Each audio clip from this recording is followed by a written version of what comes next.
Ալբանիայի Դուրես քաղաքում ընթացող ծանրամարտի Եվրոպայի երիտասարդական առաջնությունում 71 կիլոգրամ քաշային Տիգրան Կարապետյանը երկամարտի 321 կիլոգրամ արդյունքով դարձավ Եվրոպայի երիտասարդների առաջնության չեմպիոն։ Նա սահմանեց նաև նոր ռեկորդ՝ վերջին մոտեցմամբ հրելով 176 կիլոգրամ ծանրաձողը։ Նույն քաշային կարգում հանդես եկող Նարեկ Գրիգորյանը երկամարտի 318 կիլոգրամ արդյունքով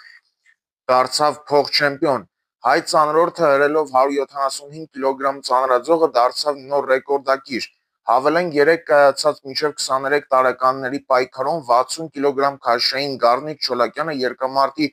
267 կիլոգրամ արդյունքով դարձավ Եվրոպայի երիտասարդների առաջնության չեմպիոն։ Այս